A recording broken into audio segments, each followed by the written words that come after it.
I talk about pitching. It's a particular kind of pitching, what I call the 60-second pitch, but it's not pitch meetings, but it's when you have a very short time on the phone, at a pitch fest, in a networking situation, even in a meeting, at the beginning of a meeting, we have a very short time to convince somebody this script is worth your while. The goal of that pitch is, there's only one goal, and that is to get somebody to read it. It's nothing else. You're not trying to raise financing on the spot or get a deal on the spot. You're not for certain trying to tell them your whole story. It's just your desire to get them to read it. And the way you do that is you convey the core elements of the story, of your concept, of your script, that will be sufficient that they'll want to read it.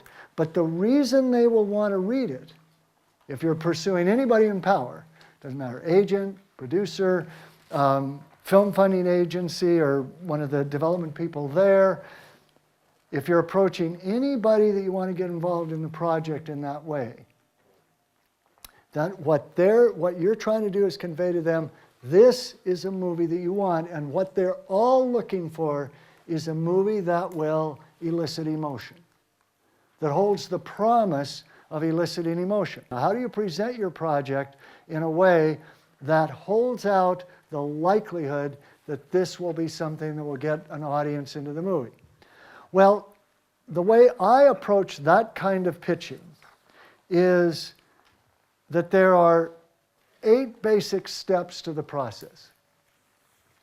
4 of these steps are preparation of the pitch. 4 are presentation, when you're actually pitching the project.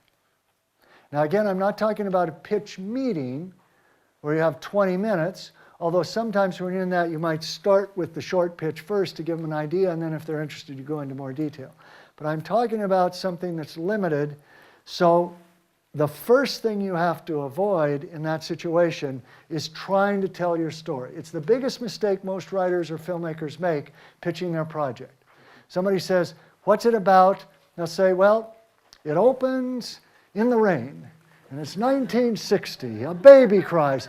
And so they start, and then, 20 minutes later, but it's not what's going to get somebody to read it, is hearing the whole story. So what is? Well, these 8 steps I'm talking about, it's what I call the 8 R's of pitching.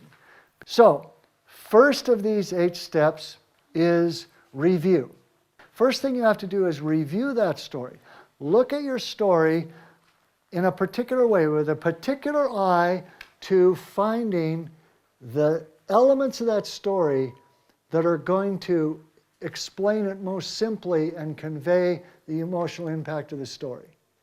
What you're looking for is almost identical, it is actually, it's identical to what is going to appear on the back of the video box, what's in that blurb.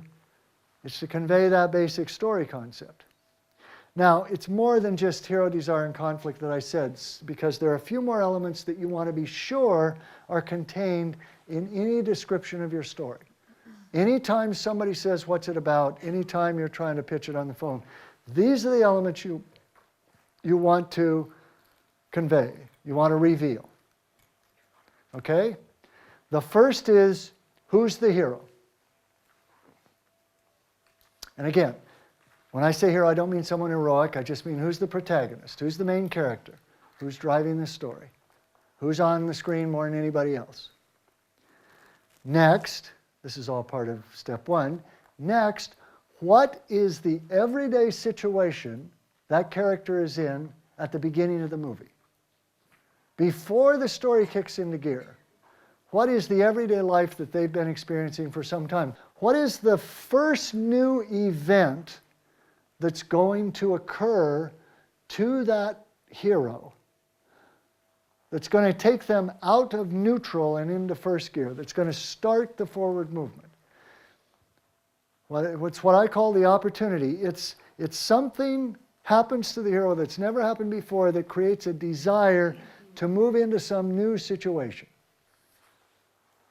So Who's the hero? What's the everyday life? What's the opportunity? What is the new situation the character is now in as a result of that opportunity? Next, out of that situation, what is the hero's outer motivation that emerges?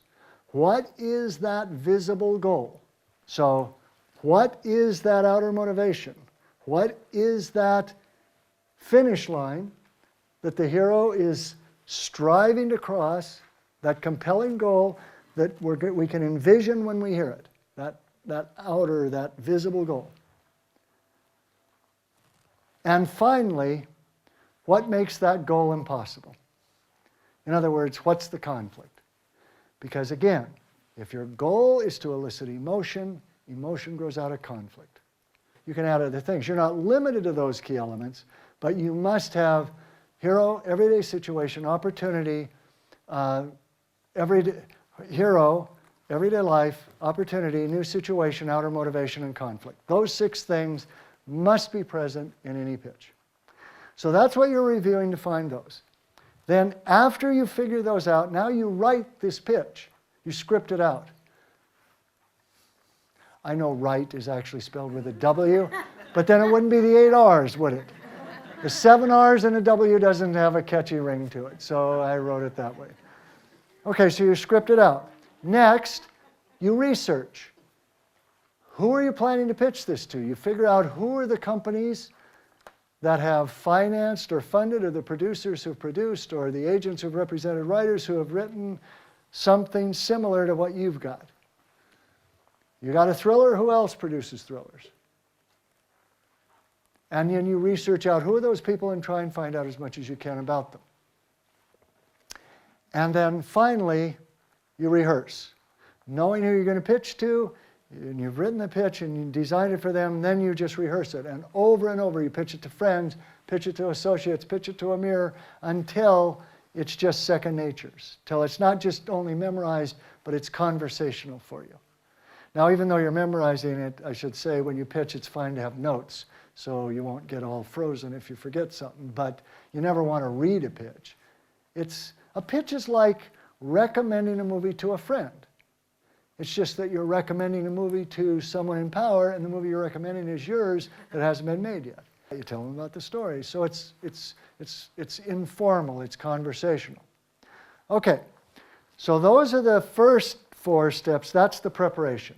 Then there's the moment when you're actually pitching, what I call the presentation. The first step, in other words, step 5, or the first step in the moment of the pitch, is what I call relationship. Or you could also call it rapport, which also is an R word.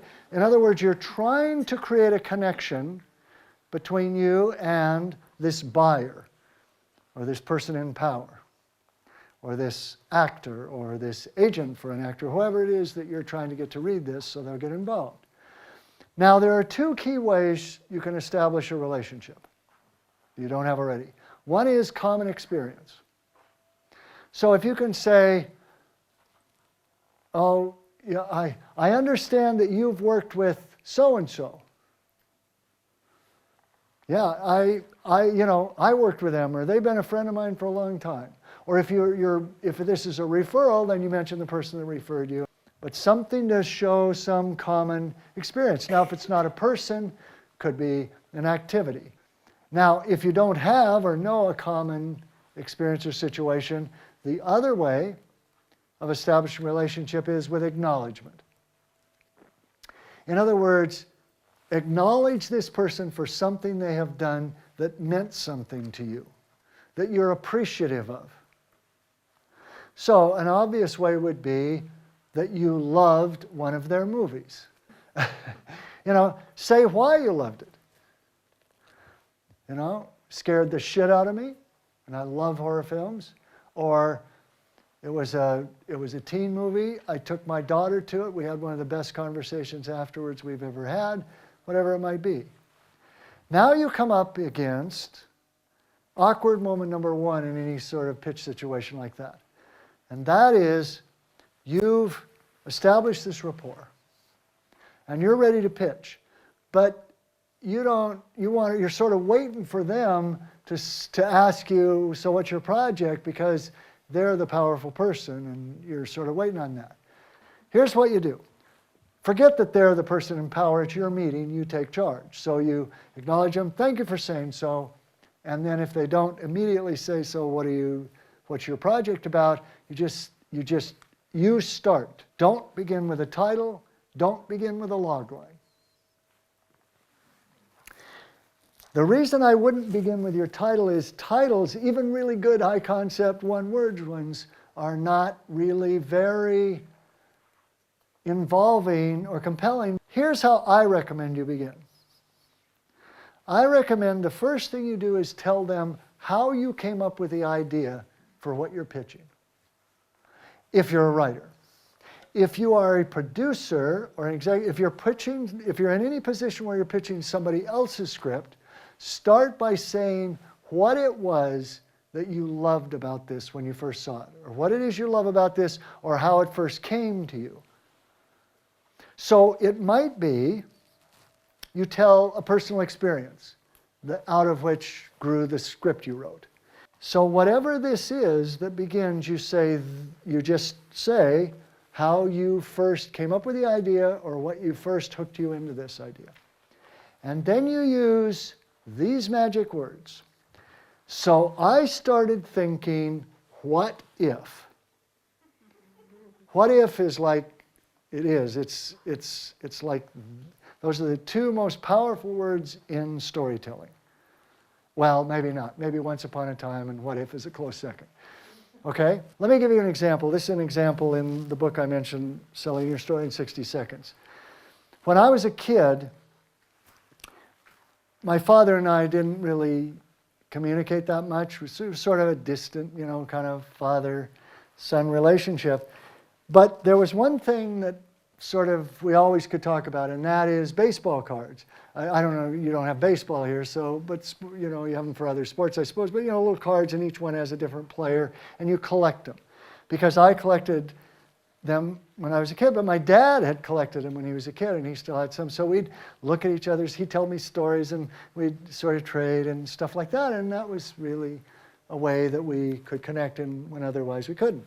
So I started thinking, well, what if there were a kid, a 10-year-old boy, he had this kind of strained relationship with his dad, and then he found out his dad was dying. Only had a short time to live, and even at 10 years old, this kid knew that he wanted to do something to sort of say goodbye to his father and do something for him before he was gone. But he couldn't think of what to do until he realized that there was one baseball card that he had always dreamed of having and didn't have, and that was Mickey Mantle. I don't know if you know, he was a great baseball player. His rookie card, his rookie year of baseball. Very rare. In fact, there's only 4 of them that exist anymore in the world.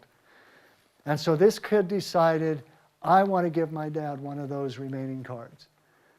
But what he discovers is the only one that he could possibly get belongs to a reclusive billionaire who lives across the country. So the kid goes on an odyssey across the country to somehow find this billionaire, persuade him to give him the card, and get it back to his dad before he dies. Now that was a pitch. I should tell you that it's bullshit. I didn't have any kind of relationship like that with my dad. We did not have a distant relationship. He did not collect baseball cards. I just made that up. But hey, this is about stories, right? I didn't say a pitch had to be true. I just said it had to be emotional. But notice that I started with how I came up with the idea, and then I said, so I started asking, what if? And then notice I hit all of those major beats. Every day, who's the hero? 10-year-old boy. Everyday situation. Distant relationship with his dad. Opportunity. Finds out his dad's dying. New situation. Wants to figure out what to do. Or what I call a change of plan. Structurally, the visible goal. Go get this rare baseball card. Obstacle. Got to go across the country. Get it from a billionaire. He's only 10 years old. He's got to get it back before his dad dies. It's all to build up the conflict.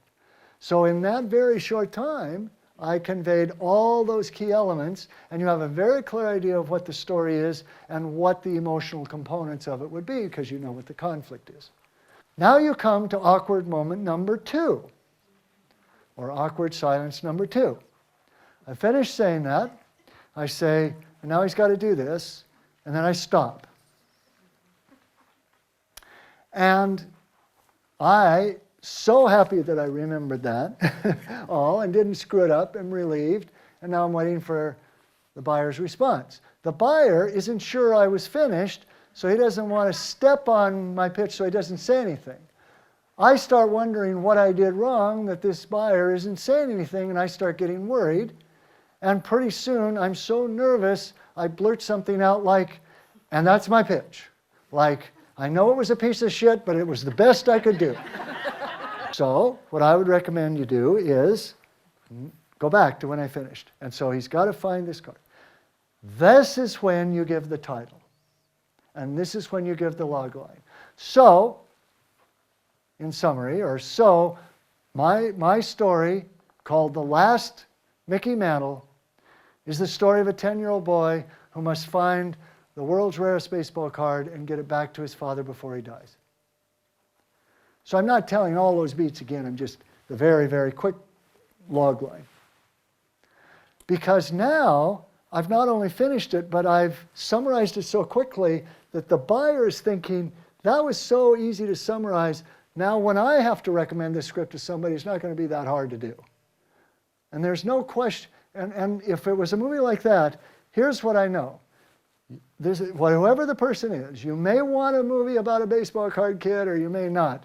But you're not wondering, what is this story? And then if they said no, if somebody says no to that pitch, I know it's because they don't want to make that movie. Well, I can't do anything about that. There's no movie that everybody's going to want to make or like. But I don't have to worry that they aren't interested because I somehow screwed up the pitch or didn't convey it. So, back to that awkward silence. Instead of that, you finish and then you say, so, my story, the title, log line. And then you go to step 7, request. And as soon as you summarize it, then you say, so, do you have any questions about the story, or would you like me to send you a copy? In other words, it's sort of a win-win request, win-win for you. Because you're not saying, would you like me to send you a copy, or did it suck big time? You're only giving them 2 choices, either one way you win. The implication is, well, obviously if you don't want to read it, there must be something you didn't understand about it, because it's worth reading. So they're going to have, then moves into the last step, response. They're going to respond one of 3 ways. They're going to say, yeah, I'd like to see that. You've won. Get off the phone, send them a copy, email them a copy, or get out of the room, or get out of Dodge, or whatever, but you're done. Don't oversell it. Or they're going to say, no, not interested, don't want to make coming-of-age stories. We've got something very similar, da-da-da, whatever that is. Okay, thank them. Say, I hope when I have another story, I could call you again. You've only taken up 2 minutes of their time at most, so they'll probably say yes, and that's it. The third alternative is they ask you a question. They say, okay, so how does this kid get to New York? Now here's where you face a great challenge, and I've seen writers buckle under this challenge. And that is, they've created this wonderfully tight, condensed 60-second pitch. Someone asks them a question, the floodgates open, and they say, how old is he? Well, he was born in the rain, and da-da-da-da, and pretty soon they're telling the whole story. Okay? So here's the rule. Anytime in this situation, actually this is a good rule across the board in life for any of you who are screenwriters or producers. Anytime anybody asks you about a question about your project after they've heard the idea, you must answer their question in 10 seconds or less. There is absolutely no question you could ask, unless it's about the state of the Australian box office, that I couldn't answer in 10 seconds. No question about any movie. So, how does this kid get to New York? Well, he doesn't have enough money for a bus, so he has to hitchhike there. That's it. Don't need to explain that, because if the person still doesn't know what they want to know, they'll ask another question. And that's good, because now you're having a conversation, they're engaged, and that increases their interest. So, you answer their question, they ask another one, and after they've asked a couple and conversations, I say, so, is this something you'd be interested in, or do you have any more questions? And you keep request, response, until you get to the point where, yeah, we'd like to see it, or no, not interested. Because if it sounds like this will be emotional for the mass audience, that's what's going to make them want to read it. Not because baseball cards sound interesting, but because a story like that sounds like it would pull people into the theater for one reason or another. And so, even though this goes beyond high concept, we're back to the beginning, and that is, it's about eliciting emotion. It's about the promise of emotion that you're giving anyone who you hope will experience your project. And that emotion is going to come through, that promise is going to be delivered in something very simple, succinct, clear, and that heightens the conflict of this story.